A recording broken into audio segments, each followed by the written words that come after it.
नमस्कार मंडळी, मी आरती स्वागत करते आहे तुमचं आपल्या चॅनलवरती. त्याचं नाव आहे आरविशानी मम्मा. मंडळी, छान अशी मस्त दुपार झालेली आहे. आमचं जेवण वगैरे झालेलं आहे आणि मी बसलेली आहे अंगणामध्ये. आमच्या बेड टाकलेला आहे. इकडे बघा, हा बेड आहे आणि त्याच्यावरती गादी टाकली आहे आणि बसले मस्त इथे. मी विशाल आमच्या दोघांच्या मस्त गप्पा चालू आहे. एक रील पण शूट केली, ती पण तुम्हाला शेअर केली. आणि खरंच खूप थँक्यू सो मच. तुम्ही खूप छान प्रतिसाद देत आहेत आपल्या इगतपुरीच्या व्हिडिओंसाठी. त्यासाठी मनापासून तुमचे आभार. आणि आता म्हणाल तर मला एक व्हिडिओ तुमच्यासोबत शेअर करायचा आहे. जे तुमचे खूप सारे प्रश्न आहेत, त्या प्रश्नांची आज उत्तरं द्यायची आहेत तुम्हाला. तर तेच मला काही गोष्टी क्लिअर करायच्या आहेत. डिअर पॅरेंट्स, आज मी तुम्हाला एका उत्कृष्ट अशा लर्निंग प्लॅटफॉर्मबद्दल सांगणार आहे, ज्यामध्ये तुमच्या मुलांची स्मरणशक्ती वाढेल, त्याच्यानंतर अजून एकाग्रता वाढेल, गणिताची भीती दूर होईल. आणि आता तुम्हाला माहिती आहे की समर वेकेशन स्टार्ट होतात मुलांचे, तर मुलांचा वेळ वाया न जाता तुम्ही त्यांना ऑनलाईन कोचिंग क्लासेस देऊ शकतात. तुम्हाला माहिती आहे, जे गावाकडचे विद्यार्थी असतात त्यांना दूरपर्यंत क्लासेसला जाणं शक्य नाही होत, किंवा काही फौजी फॅमिलीज असतात त्यांची नेहमी सातत्याने पोस्टिंग होत असते, तर त्या मुलांनाही सातत्याने क्लासला जाणं शक्य नाही होत. तर मग तुम्ही ऑनलाईन क्लासेस करू शकतात. ॲक्च्युली आपले यूट्यूब फॅमिली मेंबर आहेत प्रणाली सूर्यवंशी, ऑनलाईन कोचिंग क्लासेस चालू केलेले आहेत. अकॅडमीचं नाव आहे ब्राईट ब्रेन अबॅकस अकॅडमी म्हणून. अबॅकसचे क्लासेस आहे हे. आणि जर तुम्हाला याच्यामध्ये तुमच्या मुलांना जर ॲडमिशन घ्यायचं आहे तर प्रणाली सूर्यवंशी म्हणून आपल्या यूट्यूब फॅमिली मेंबर आहेत, त्यांचा जो कॉन्टॅक्ट नंबर आहे तो मी स्क्रीनवरती देऊन टाकेल. तुम्हाला जर ॲडमिशन घ्यायचं असेल तर तुम्ही मॅडमला कॉन्टॅक्ट करू शकतात आणि सर्व माहिती मिळू शकते तुम्हाला. तर नक्की कॉन्टॅक्ट करा.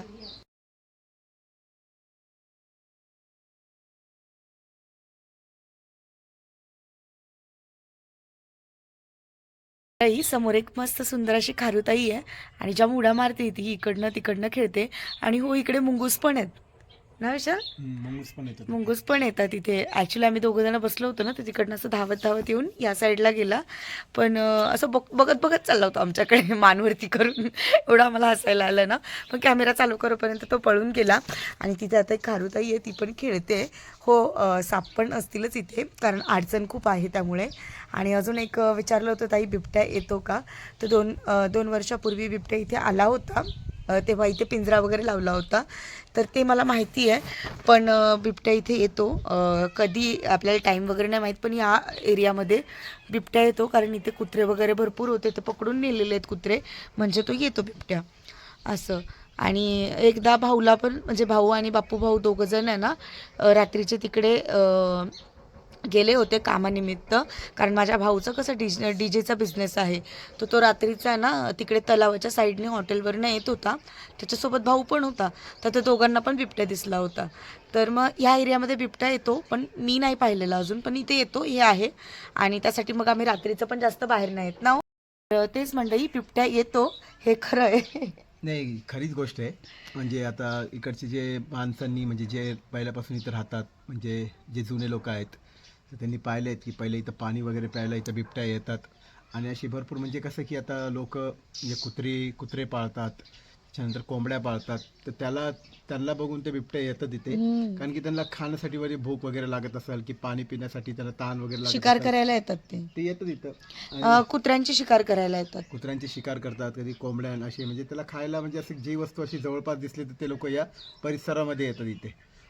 तर असं म्हणजे इथे कुत्रे खूप नेलेत. आणि इथे चिंचेचं झाड आहे ना आपल्या घरासमोर, तिथे 2 वर्षापूर्वी पिंजरा पण लावला होता. मला माहिती ती गोष्ट, पिंजरा लावला होता ते 2 वर्षापूर्वी. तर हो, बिबट्या येतात इथे. पण असे म्हणजे माणसांना कधी त्रास नाही झालेला काय हो इगतपुरीमध्ये. पण जास्त करून कसं आहे की ते असं माणसं वगैरे जास्त राहिलं तर ती येत नाही, म्हणजे असं एकदम शांत याच्यामध्ये वातावरणामध्ये येतात ते. जेव्हा भात शेती असते ना, म्हणजे हे कसं शेतीचं आहे, भात शेती असते ना, आणि भात जेव्हा असं मोठं होतं ना, सोंगणीवरती येतं, तेव्हा त्यांना लपायला जागा मिळते आणि तेव्हा ते येतात ना हो? तेव्हा ते येतात. तेव्हा येतात. आणि कसं की आता इथं ऊसाचं तिथे नाहीये, भात शेतीच्या येतात. त्याच्यामध्ये येतात ते. पण ऊसाच्या बिबट्या याच्यात पण असतात ते, म्हणजे ते उसाच्या येतात तर ते येणारच ना, कारण तिथे त्यांना लपायला जागा लपायला असते. जागा असते. पण इथे भात शेती असली का मग कसं शेत पूर्ण भरलेलं असतं, त्यामुळे मग लपायला जागा मिळते, मग येतो बिबट्या. आणि अजून साप तर असेल तर अजून आपल्याला एकही दिसलेला नाही आहे, कारण मोकळं आहे सध्या तरी, त्याच्यामुळे ना हो. पावसाळ्यात येतील, आणि पावसाळ्यात आले का तुम्हाला पण दाखवेल मी, व्हिडिओमध्ये आले तर नक्की दाखवेल. पण अजून तर काय आलेले नाही आहेत. आणि थँक गॉड, कारण आपण इथेच असतो, इथेच आम्ही बसतो, खेळतो वगैरे. तर तशी काळजी घेतली जाते आर्विशची, कारण आर्विशला आम्ही जरा पण एकटं सोडत नाही. त्याच्या मागेच असतो दोघं जण पण. तर ठीक आहे मंडळी, बिबट्याच्या बाबतीतला एक प्रश्न होता तो तुमचा क्लिअर झाला आता. आणि हो, आता जॉबबद्दल बोलायचं आहे. तर विशाल सांगतील तुम्हाला जॉबबद्दल. तेच मंडळी, आता विशाल सांगतील तुम्हाला त्यांच्या जॉबबद्दल जे आहे ते. जॉब मंडळी, मला हे सांगायचं की माझ्या जॉबबद्दल, जॉब तर माझा तिकडेच आहे, जे ठाण्याला, सेम लोकेशनला. तर मी जॉब वगैरे आता म्हणजे फक्त मला एवढं सांगायचं की मला जे पहिलं मी रिअल इस्टेटमध्ये ज्या कंपनीमध्ये होतो, तिकडनंच मला कॉल आला आहे की आता सध्या मला एवढं सांगायचं की मी आता नाईट शिफ्ट नाही करणार आहे, मी दुसऱ्या कंपनीमध्ये जॉईनिंग करणार आहे. तर आता मी शिफ्टिंगसाठी मी जे 10 ते 15 दिवसाची जी सुट्टी घेतली होती, ती आता माझ्या 2 ते 4 दिवसात ती सुट्टी संपेल. मग मला तिकडनं जॉईनिंग करायचंच आहे मला. आणि मी डे शिफ्ट करणार आहे, कारण की नाईट शिफ्ट मला करायला जमणार नाही, कारण की आरती आणि आर्विश एकटेच राहणार घरात. त्याच्यामुळे मी डे शिफ्टचा हा निर्णय घेतला आहे. मी आता जी पहिली कंपनी तिकडे जॉईनिंग करणार आहे. डे शिफ्ट माझं जे असेल, मी सकाळी जर इकडनं 7, 7:30, 8 वाजता ट्रेननी गेलं तर संध्याकाळपर्यंत मी 9, 9:30पर्यंत घरी राहणार. आणि कसं मग मला टाईम स्पेंड करायला पण त्यांच्यासोबत भेटेल. तर म्हणून मी हा निर्णय घेतला जॉबचा. आणि याआधी विशालनी केलेलं आहे हे, म्हणजे मॉर्निंगला जायचं आणि 9, 9:30पर्यंत घरी यायचं. ठाणे ट्रॅव्हलिंग केलेलं आहे. कधी केलेलं आहे विशाल? मी आधी मग मी ट्रॅव्हलिंग केली आहे, अपडाऊन केलं आहे. ते 15 ते 20 दिवसासाठी केलं होतं. पण मला एवढं काय म्हणजे अवघड वाटत नाही, म्हणजे असं ट्रॅव्हलिंग करायला की अपडाऊन करायला काय वाटत नाही. ते एकदम सोपं आहे माझ्यासाठी. ते सोपं जाणार मला, असं काय नाही वाटणार मला, म्हणून हा निर्णय घेतला आहे मी. तर मंडळी तेच, याआधी पण विशालनी केलेलं आहे. म्हणजे कधी माहिती आहे, जेव्हा माझी डिलिव्हरी झाली होती आणि त्याच वेळेस आम्ही इगतपुरीला शिफ्ट होण्याचा निर्णय घेतला होता. कारण मला माहीत होतं पुढे सगळ्या गोष्टी अवघड होणार आहे, कारण मी वर्किंग नव्हते. त्यामुळे मग आम्ही तेव्हा डिसिजन घेतलेला होता ना विशाल आपण शिफ्ट होण्याचा. पण काही कारणास्तव आमचं नाही झालं. त्याच्यामुळे मग आम्ही तिकडेच थांबलो आणि तिकडेच आम्ही राहिलो दोघंजणं. मग तेव्हा विशालने म्हणजे डे प्लस नाईट जॉब केलेला आहे हॉटेलमध्ये ना विशाल? जेव्हा म्हणजे आरती वर्किंग नव्हते आणि आर्विश खूप लहान होता तेव्हा, म्हणजे जवळपास 1 महिना, 1.25 महिन्याचा होता. हो. त्यानंतर मी जॉबचा निर्णय असा घेतला होता की मी सकाळचं पण जॉब करायचो आणि त्याच्यानंतर हॉटेल म्हणजे रेस्टॉरंट होतं तिथे मी नाईट म्हणजे पार्ट टाइम जॉब करायचो. म्हणजे संध्याकाळी 7:30, 8 वाजता हा, म्हणजे सकाळी ते 9ला जायचंय तर रात्री 2 वाजता घरी यायचे. 2 वाजेपर्यंत 1 वर्ष केलं ना विशाल तुम्ही? 1-1.5 वर्ष. आणि मग तो जॉब त्यांनी कधी सोडला, जसं आपलं युट्यूबचं चॅनल चालू झालं ना त्याच्यानंतर मग तो जॉब सोडला, कारण मग शूट करण्यासाठी, शूट करायला मला त्यांची मदत लागायची, म्हणून त्यांनी तो जॉब सोडला. नाही तर ते कंटिन्यू पण राहिलं असतं तरी काही प्रॉब्लेम नाही. पण हो, आता त्यांना म्हणजे त्यांना ट्रॅव्हलिंगची सवय आहे. आणि इगतपुरीमध्ये येण्याचा निर्णय हा आम्ही याआधीच घेतलेला होता. पण तेव्हा असं नव्हतं ठरलेलं का आपण भाड्याचा रूम घेऊन म्हणजे राहणार आहोत, हे ठरलेलं नव्हतं. आम्ही आमच्या मेन घरीच येणार होतो राहायला, आमचं असं ठरलेलं होतं. बट आमचं काही कारणास्तव ते पॉसिबल नाही झालं. मग आम्ही मुंबईलाच थांबलो आणि मग तिकडेच स्ट्रगल केलं, तिथेच सेट झालं आणि तिथूनच खरी आपल्या आयुष्याची सुरुवात झाली. जेव्हा आर्विश आला त्याच्यानंतरच मग तेव्हा मग आम्ही खरं म्हणजे पुढे निघालो सगळ्या गोष्टींमधनं असं. तर मंडळी, आता तुमचा मेन प्रश्न की मुंबई का सोडली किंवा मुंबईमध्ये तुम्ही शिफ्ट झालात, गावाला का आलात तुम्ही, या सगळ्या प्रश्नांची तुमचे खूप कमेंट्स येत आहेत. रोजच्या व्हिडिओला कमेंट्स आहेत. पण मला ते व्यवस्थित तुम्हाला बसून सांगायचं होतं, जेणेकरून माझं जे म्हणणं आहे ते तुम्हाला पटेल. आणि उगाचच म्हणजे काही जे माझं म्हणणं आहे ते तुम्हाला पटेल आणि समजेल की मला तुम्हाला काय सांगायचं आहे. आणि खरंच खूप मोठा निर्णय झाला आमच्या दोघांचा इकडे शिफ्ट होण्यासाठी. तर हा निर्णय आम्ही सांगितलं जसं तुम्हाला पहिलेच की 3 वर्ष आधीच घेतलेला होता. पण तेव्हा घरातले वादविवाद त्याच्यामुळे मग पॉसिबल नाही झालं.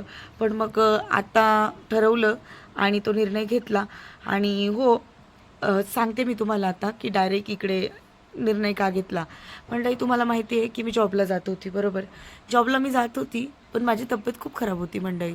खूप आत म्हणजे ना, हिमोग्लोबिन मला कमी होतं, विटॅमिन डीची कमी होती, त्याच्यानंतर अजून आयर्नची कमी होती. आणि मंडळी, मध्यंतरी असा एक प्रॉब्लेम झाला की तो मी सोशल मीडियावरती तुमच्यासोबत शेअर नाही करू शकत आता. पण खूप जास्त रिस्की होतं ते माझ्यासाठी. कारण म्हणजे डॉक्टरांनी मला सांगितलं होतं की जर म्हणजे एक लेडीज प्रॉब्लेम होता, तो जर एवढ्या दिवसामध्ये कवर नाही झालं किंवा नाहीच म्हणजे ते कवर करण्यात आलं तर आपल्याला ऑपरेशन करावं लागेल. आणि एवढ्या कमी वयामध्ये मला त्या सगळ्या गोष्टी फेस नव्हत्या करायच्या. आणि रिझन काय तर फक्त हिमोग्लोबिन कमी आहे आणि आयनची कमी होती. आयनची कमी आणि हार्मोन्स इनबॅलन्स असल्यामुळे मला त्रास होत होता. आणि जर ते कंटिन्यू तसंच राहिलं असतं तर डॉक्टरांनी ऑपरेशन सांगितलं होतं. ठीक आहे. आणि माझी हालत एवढी खराब झाली होती की मी उठले का मला चक्कर यायची, बसताना चक्कर यायची आणि नव्हतंच होत माझ्याकडनं, काहीच नव्हतं होत. आणि तो एकतर माझं डेली रुटीन म्हणजे काय सांगायचं तुम्हाला मंडळी. सकाळी उठायचं 7 वाजता, पटापट पटापट यांच्यासाठी जेवण बनवायचं, जेवण बनवून ऑफिसला जायचं. ठीक आहे. ऑफिसला गेल्यानंतर तिकडे दिवसभर कष्ट करून 7:30ला मी घरी यायची ना विशाल. 7:30ला घरी आल्यानंतर विशालचं लगेच टिफिन बनवायची. हे रुटीन तुम्ही पण पाहिलेलं आहे व्हिडिओमधनं. टिफिन बनवायची, त्याच्यानंतर आर्विशला भरवायचं, तोपर्यंत पाणी यायचं. मला जेवायला पण म्हणजे वेळ नव्हता मिळत. मी खूप हेल्दी खाण्याचा प्रयत्न करायचे, तरी पण माझ्या शरीराला जे पाहिजे ते मिळतच नव्हतं. असं होत होतं. त्याच्यामुळे माझी तब्येत खराब झाली. आणि तब्येत खराब झाली 4 दिवस तर माझी हालत म्हणजे एवढी खराब झाली होती ना की डॉक्टरांनी मला ॲडमिट करायला सांगितलं होतं. त्यावेळेसच विशाल मला इगतपुरीमध्ये घेऊन आले, कारण मला नव्हतंच होत. मला असं वाटलं होतं नाही आता. आणि त्यावेळेस एक भीती वाटली मला आणि विशालला, दोघांनाही ती भीती वाटली होती. तर मंडळी, मला एवढं सांगायचं होतं की आरतीला जर काय, माझ्या मनामध्ये सारखा सतत तोच विचार चालू होता की आरतीला पुढे काय झालं तर आरवीचं का होईल, माझं का होईल. तर माझ्या मनामध्ये तीच भीती होती. त्याच्यामुळेच आम्हाला दोघांना पण हा निर्णय घ्यावा लागला. आणि इथे कसं सगळी फॅमिली जवळ आहे आमची. ठीक आहे. इकडचं वातावरण, इकडचं खाणं पिणं आणि मला आराम भेटेल इथे, म्हणून आम्ही हा निर्णय घेतला इकडे येण्याचा. आणि मला तेव्हा ना खूप भीती वाटली होती मंडळी की म्हणजे आर्विश खूप लहान आहे अजून. आणि तुम्हाला माहिती आहे आर्विश, विशाल आणि आरती हे तिघंच हे लाईफ आमच्या दोघांचं म्हणजे विशालच्या जागी असो किंवा माझ्या जागी असो, आम्ही दोघांमध्ये किंवा तिघांमध्ये एका जरी जणाला काही झालं तर आम्ही तिघं जण कोमजून पडून जातो. आम्हाला समजत नाही काय करायचं. मग असा आमचा प्रकार आहे. तर मग तेव्हा मी खूप आजारी होते आणि खूप भीती वाटत होती की जर ऑपरेशन सांगितलं, हिमोग्लोबिन एवढं कमी आहे, त्याच्यामध्ये काही कमी जास्त झालं तर काय करायचं. खूप भीती वाटत होती सगळ्या गोष्टींची. आणि मग इकडे कसं मोकळं वातावरण आहे, इकडे माझी माणसं जवळ आहेत. उद्या काही कमी जास्त वाटलं तर पटकन माणसं येतील आणि परत थोडाफार आराम मिळेल. तिकडं नुसतं कष्ट करा फक्त. आणि कष्ट करून करून तब्येत खराब होते, हॉस्पिटलचा खर्च. त्यावेळेस आपलं हे झालं ना विशाल, जेवढं आम्ही सेविंग करून ठेवली होती ना मंडळी, जेवढं मी बरोबर 8 महिने जॉब केला ना विशाल, 8-9 महिने जॉब केला. 8 ते 9 महिने. त्याच्यामध्ये मी जी काही सेविंग ठेवली होती ना मंडळी, ती जवळजवळ 6 ते 7 दिवसातच लगेच पैसे संपून गेले आमचे. असं झालं. आणि आर्थिक अडचण आम्हाला आली मग. आणि परत आर्विशचं पण आजारी पडला होता, ते पण तुम्ही बघितलं. ब्लड टेस्ट वगैरे केले होते आम्ही आर्विशचे. तो पण आजारी झाला होता. तेव्हा पण आम्ही दोघंजणं खूप टेन्शनमध्ये होतो की नक्की काय प्रॉब्लेम आहे. मी उठल्या आजारातून, विशाल पण त्याच्यामध्ये. तुम्ही पण आजारी झाले होते ना. विशालचं नॉर्मली होतं पण आर्विशचं थोडं जास्त ताप होता, त्याच्यामुळे पण आम्ही खूप घाबरलो होतो. आणि निर्णय तो आमचा तेव्हाच झाला होता की जेव्हा मला सारखी चक्कर येत होती आणि ऑपरेशनचा डिसिजन डॉक्टर बोलले होते की जर नाहीच बरं वाटलं तर ऑपरेशन करावं लागेल आणि ते पण मोठं ऑपरेशन करावं लागेल असं बोलले होते डॉक्टर. म्हटलं मग नाही. मग इकडे येऊन आता कसं आहे की विशालने जरी एकट्याने जरी कमवलं तरी पण आमचं घर व्यवस्थित चालून जाईल. ठीक आहे. कारण मला तिथे जॉबला जाता येणार नाही. बरोबर आहे. आता मी नाही जाऊ शकतो जॉबला, मी तुम्हाला खरं ते सांगते. मी नाही तेवढं म्हणजे तेवढं कष्ट करायला मी जरी केलं तरी हॉस्पिटलचा खर्च वाढत जाईल आणि तब्येत खराब होईल. त्यामुळे मी जॉबला नाही जाऊ शकता आता. आणि तुम्हाला असं वाटत असेल की आम्हाला मुंबईमध्ये राहत आहेत, कोणी काय पण बोलेल की मुंबईमध्ये यांना का पैसा पुरत नव्हता. तर नाही, तर नव्हताच पैसा पुरत आम्हाला मुंबईमध्ये. आमचा हॉस्पिटलचा खर्च, घराचा 8,000 भाडं, आम्हाला आर्थिक प्रॉब्लेम खूप येत होते. त्याच्यामुळे मग आम्ही इकडे येण्याचा निर्णय घेतला आहे. असं बस हेल्थ इश्यू आहेत त्याच्यामुळे आजारी झाली आणि ऑपरेशन वगैरे नव्हतं का हे व्हायचं. आता पण मला मेडिसिन्स चालू आहेत ना. आता तुम्हाला सर्वांना पण माहिती आहे की मंडळी, की गावाचं जे वातावरण आहे, एन्व्हायरमेंट आहे आणि मुंबईचं जे एन्व्हायरमेंट आहे, दोघांमध्ये खूप फरक आहे, खूप जास्त फरक आहे, खूप अंतर आहे. आणि तुम्ही जेव्हा पाहिलं ती मुंबईचं ते वातावरणमध्ये जर तुम्ही पाहायला गेलं तर बाहेर पण जर तुम्ही निघालेत की असे गाड्यांचा आवाज म्हणजे ते पॉल्युशन त्याच्यामुळे खूप त्रास म्हणजे होतोच. मुंबईला कसं आहे, आपण आहे ना जेवढं कमवतो ना तिथेच खर्च होतं. सेव्हिंग तर अजिबात पडत नाही. त्याच्यामध्ये पण आपण मिडल क्लास फॅमिलीबद्दल सांगते मी. आणि मुंबईचं जीवन पण पळापळीचं जीवन आहे. धावपळीचं जीवन आहे, खूप धावपळीचं. धावपळीचं जीवन आहे. म्हणजे तुम्ही निघालं की नुसतं तुम्हाला खायला वेळ नाही, तुम्हाला असं म्हणजे कोणाशी बोलायला पण सुद्धा वेळ नाही भेटत. फक्त शांत काम झोप काम सुद्धा काम, नाही शांत मंडळी झोप तिथे. नाही. कधी तुमची रात्री होते, कधी तुमची सकाळ होते, तुम्हाला काहीच कळत नाही. नुसतं कष्ट आणि कष्ट आहे मुंबईमध्ये. आणि इकडे तुम्ही वातावरण पाहिलं की सगळं मोकळं आहे, एकदम शांतता आहे. आणि मी तुम्ही खरं तर स्वतः रिलॅक्स तुम्ही मध्ये पण आहे आता आता. तुम्ही पण पाहत असेल की आता आम्ही व्हिडिओ शूट करतोय, पण तरी पण तुम्ही आता आजूबाजूला तुम्ही पाहत असेल की असा तुम्हाला कोणत्या गाड्यांचा आवाज नाही, ना कसला आवाज नाही, कोणताच आवाज येत नाही इथं तुम्हाला. तुम्हाला इथं शांतता आहे. शांतता आहे. जास्त करून असं इथं पक्ष्यांचा आवाज येईल तुम्हाला. किलबिल येते पक्ष्यांच्या ऐकायला. तर तेच मिळालं मंडळी. मला मेडिसिन्स वगैरे अजूनही चालू आहेत आणि बघूया मला लवकरात लवकर कवर व्हायचं आहे स्वतःसाठी, आरविशसाठी आणि विशालसाठी, बस बाकी काय नाही. आणि मी इथे आहे तर मी माझ्या स्वतःची पण काळजी तेवढीच घेते. आणि दणकट राहायचं आहे मला, खायचं प्यायचं आहे, दणदणीत खायचं आणि दणदणीत राहायचं. मी तुम्हाला खरं सांगते, मला मेडिसिन्सचा कंटाळा येतो गोळ्या औषधं घ्यायचा.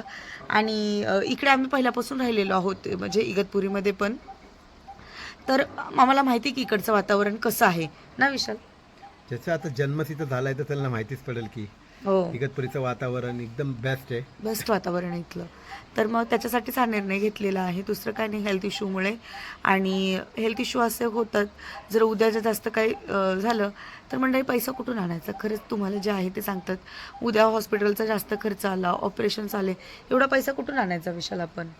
तो पण आम्हाला एक विचार पडतो मध्ये. कुठून आणणार एवढा पैसा, खरं सांगा. आपल्या मागे पुढे कोणी नाही आहे, तुम्हाला तर चांगल्या तऱ्हेने माहिती आहे. जे आहे ते माझे पप्पा आहेत. म्हणजे काही वेळ प्रसंग पडला तर पप्पा उभे राहतात माझ्या मागे. पण मग ते पप्पांकडनं पण आपण किती मागणार किंवा किती घेणार हा प्रश्न निर्माण होतो.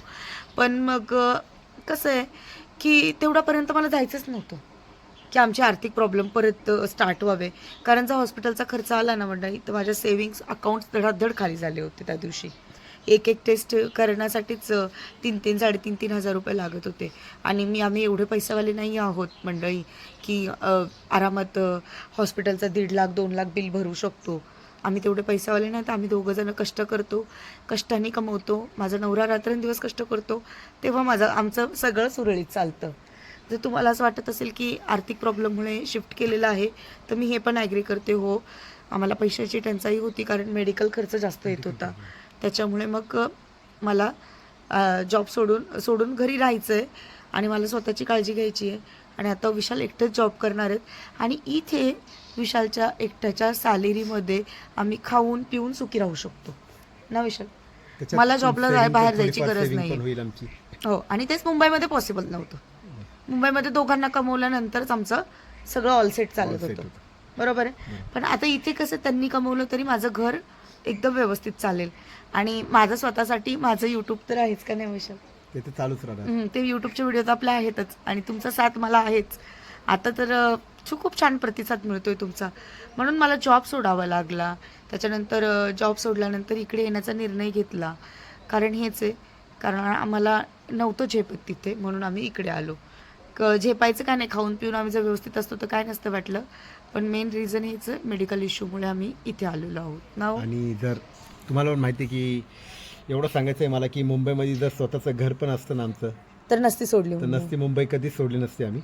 आणि आता म्हणजे भरपूर लोक असे असतील जे रेंटनी राहत असेल मुंबईला, त्यांना स्वतःला माहिती आहे की परिस्थिती जी आहे ती काय आहे. स्वतःचं घर राहणं खूप गरजेचं आहे मुंबईमध्ये.